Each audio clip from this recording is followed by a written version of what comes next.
오늘 예배 나오신 여러분 모두를 주님의 이름으로 환영합니다. 우리 옆에 분들 함께 잘 나오셨습니다. 우리 손도 잡아주면서 우리 인사를 한번 해볼까요? 네. 오랜만에 우리 교회가 꽉 찬 듯한 느낌입니다. 오늘 잘 나오셨습니다. 오늘 여러분의 모습들을 보고 우리 예수님께서 아주 기뻐하실 것 같습니다. 네. 지난 토요일 날 교회에 왔다가 집에 가려고 하는데 이제 봉고차의 시동을 탁 켜는데 봉고차가 탁탁탁탁탁탁탁탁 그러더니 딱 멈추는 거예요. 그래서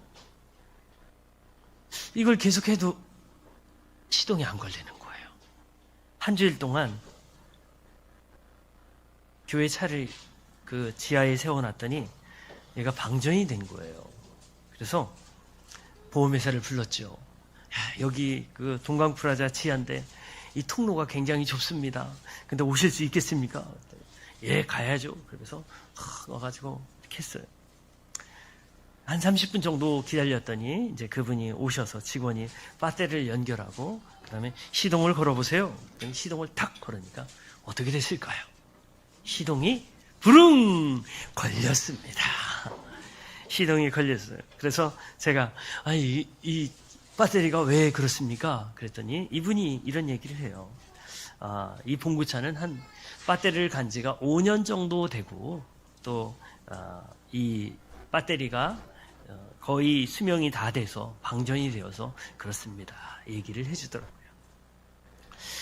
이 큰 봉고차가 우리 봉고차는 별로 옵션도 없지만 이 큰 봉고차가 이 배터리 하나, 그 조그만 배터리, 요만한 배터리 하나 때문에 움직일 수가 없는 거예요.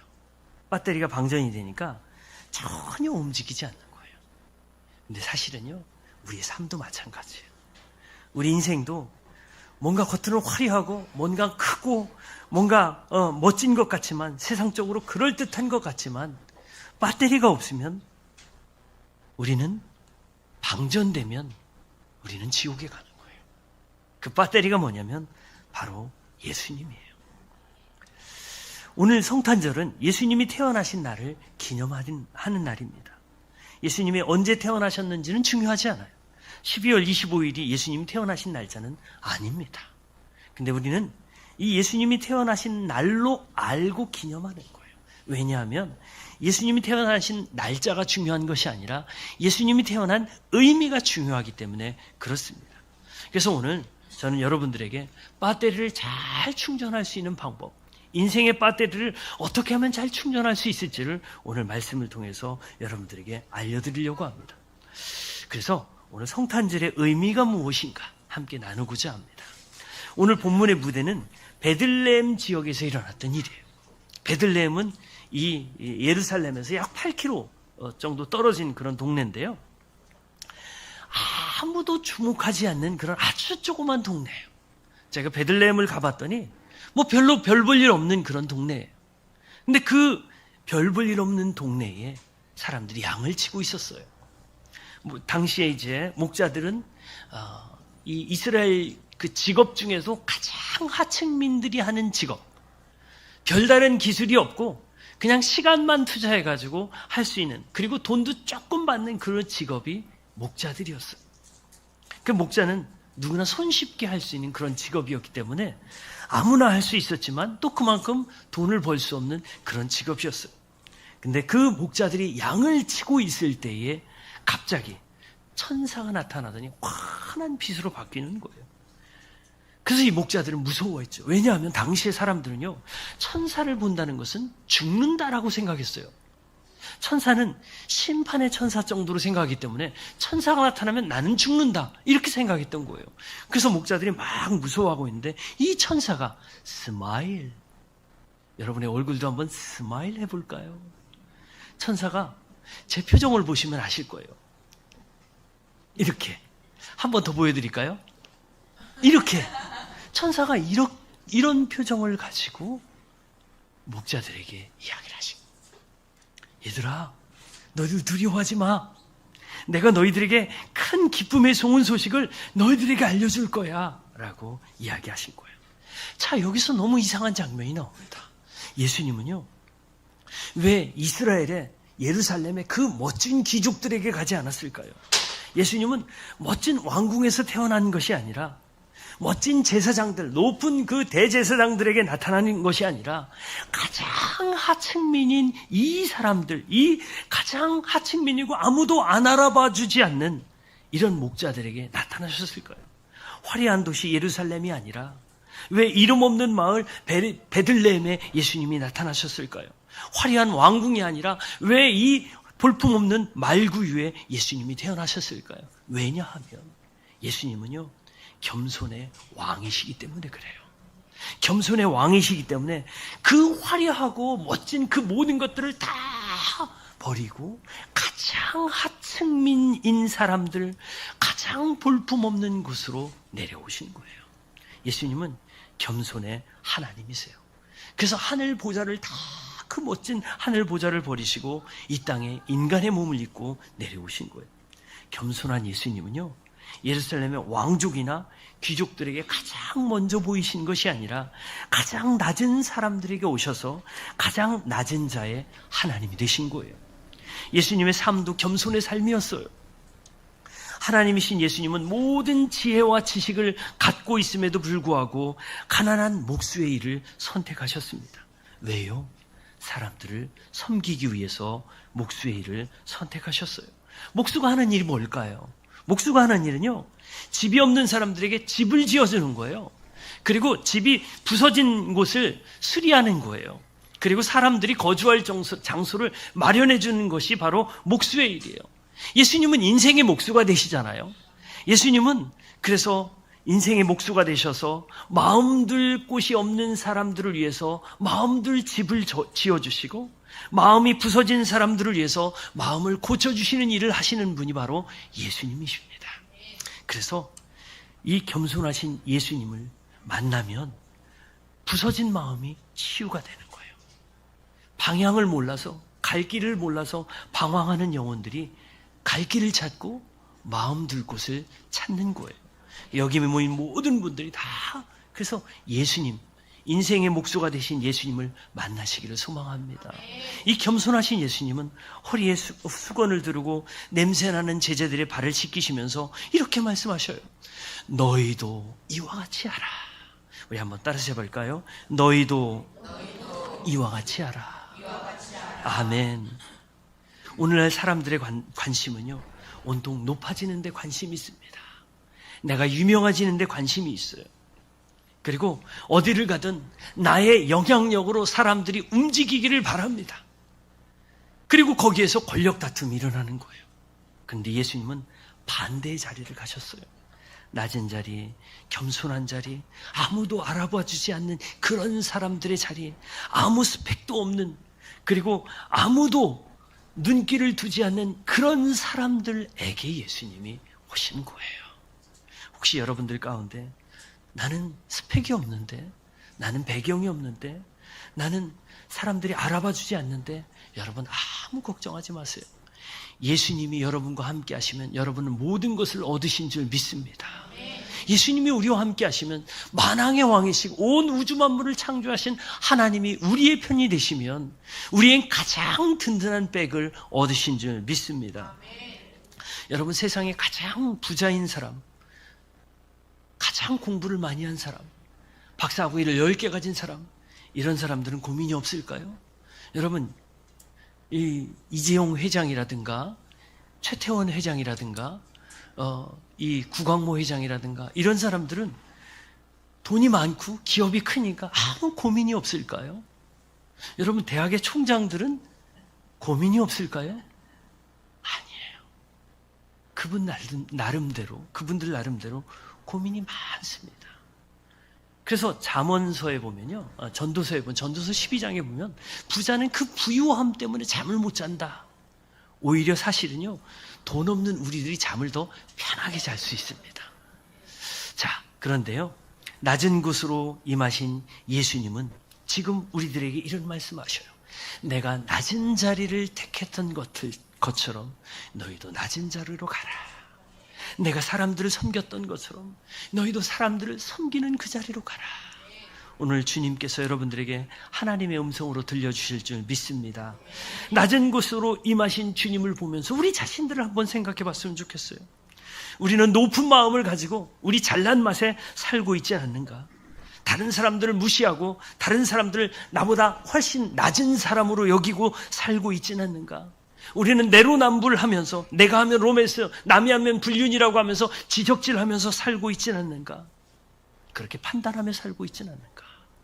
판단이라는 것은 교만한 사람이 하는 거예요. 판단과 분별은 다른 거예요. 판단은 내가 주인이 되고 내가 기준이 되어서 모든 것들을 아래로 놓고 보는 건데요. 분별이라는 그게 아니죠. 분별이라는 것은 하나님의 말씀을 가장 높이 두고 그 하나님의 말씀에 내가 판단받기를 원합니다 라고 하는 것이 분별이에요.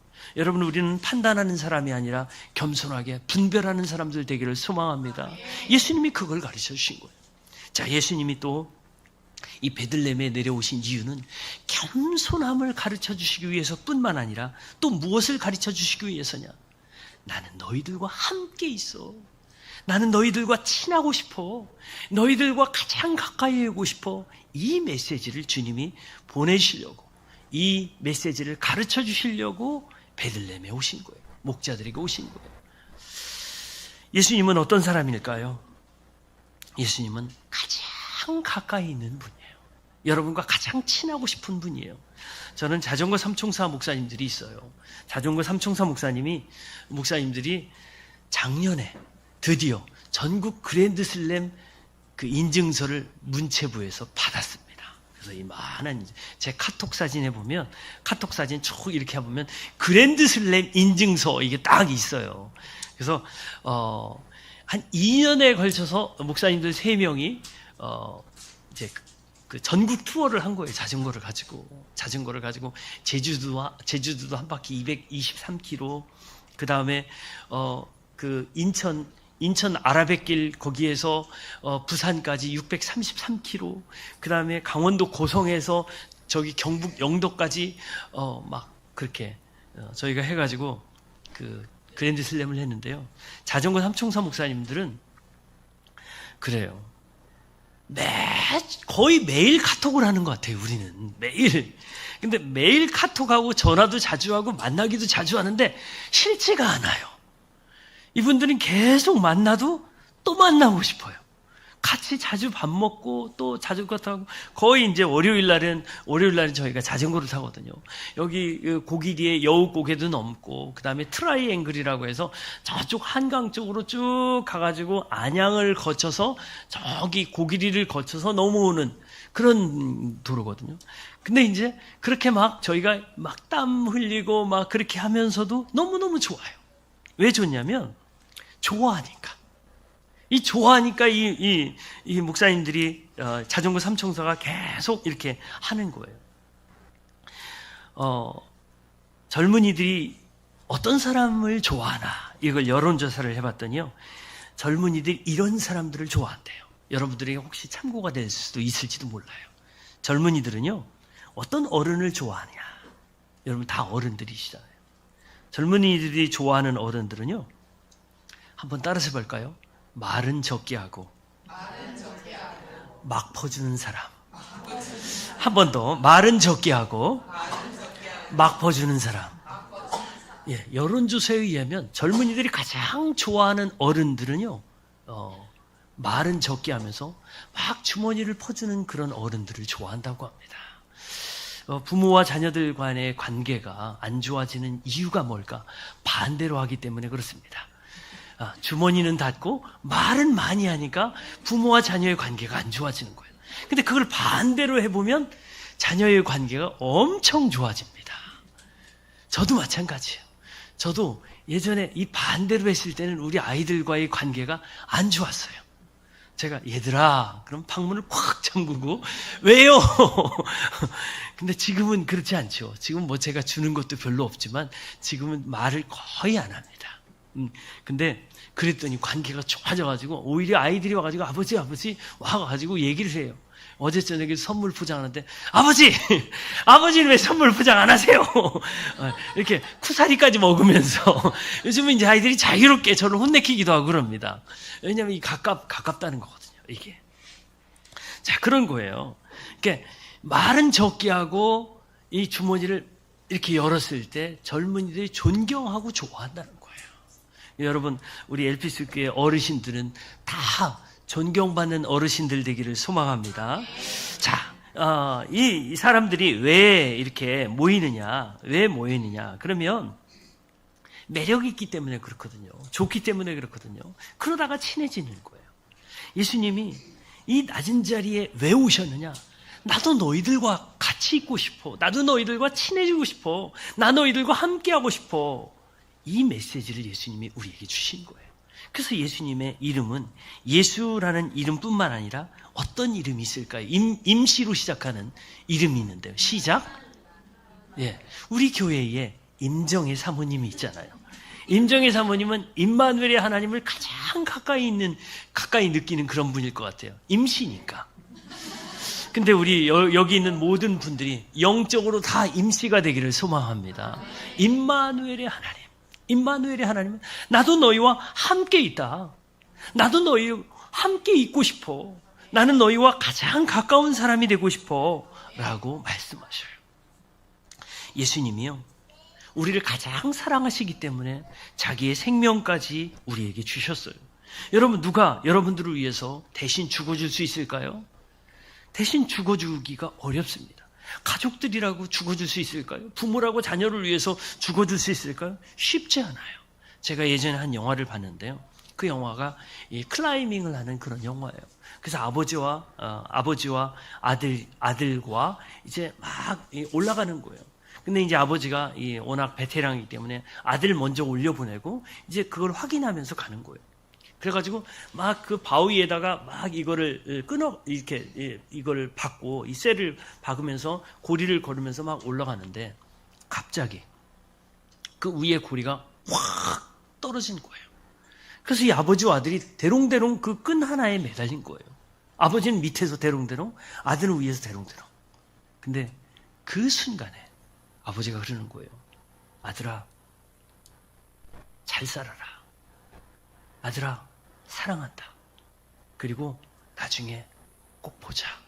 그러면서 칼을 꺼내서 그 자기 줄을 끊는 거예요. 왜냐하면 그 줄 하나로 두 사람이 견딜 수 없기 때문에 그러는 거예요. 근데 저는 그 영화를 보면서 바로 그 아버지의 사랑이 예수님의 사랑이 아닌가. 근데 사실 실제로는요. 실제로 제가 서건이가 위에 있고 제가 아래에 있다. 서건아 살살 움직이지 말고 살살 아버지가 가능하면 저 밑에까지 내려간 다음에 움직여 이렇게 할 것 같아요. 사실 저는 솔직히 얘기하면 거기서 그 줄을 너라도 살아 이렇게 못할 것 같아요. 저는 그럴 것 같아요. 솔직히 여러분 사실 자기 자식을 사랑하지만 그렇게까지 할 수 있는 사람이 몇이나 있겠어요. 근데 예수님은요 아무 조건도 따지지 않고 그냥 우리를 위해서 자기가 죽어주시겠다는 거예요. 십자가를 지시겠다는 거예요. 그런데요 예수님은 우리를 사랑해서 십자가를 다 지시고 십자가를 우리를 위해서 지시고 죽어주셨는데요. 그런데 믿는 자에게만 그 친밀함의 은혜가 흐른다는 거예요. 믿는 자에게만. 왜 믿는 자에게만일까요? 믿는 자는요 영원한 용서를 받습니다. 죄의 용서를 받아요. 너희 죄가 주홍같이 붉을지라도 내가 너희를 흰눈보다 더하게 하겠다. 그리스도 예수 안에 있는 자에게는 결코 정죄함이 없다. 사망에서 생명으로 옮겼다라고 하기 때문에 예수님을 믿는 사람은 영원한 죄의 용서를 받기 때문에 예수님과 친밀해질 수가 있는 거예요. 예수님을 믿는 자는 에베소 1장 13절에 보니까 인을 친다, 도장을 찍는다, 이마에 도장을 찍는다는 거예요. 그리고 요한복음 1장 12절에 보니까 하나님의 자녀가 된다는 거예요.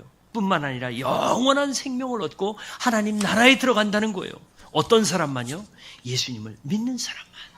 그래서 예수님을 믿는 사람만 친밀해질 수 있습니다. 그것이 어떤 소식인지 오늘 10절과 11절 한번 다 같이 한번 읽어볼까요? 오늘 누가복음 2장 10절과 11절 시작. 오늘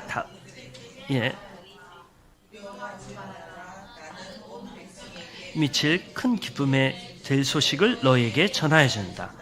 오늘 다윗의 동네에서 너희에게 구주가 나셨으니 그는 곧 그리스도 주님이시다. 아멘.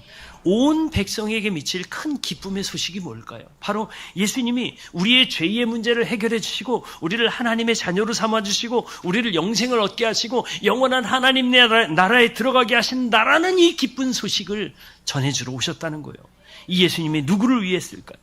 바로 저와 여러분들을 위해서, 바로 우리들을 위해서, 우리를 사랑하고 우리와 친밀해지기 위해서 예수님이 이 땅에 오신 거예요. 어떻게 친밀해질 수 있을까요?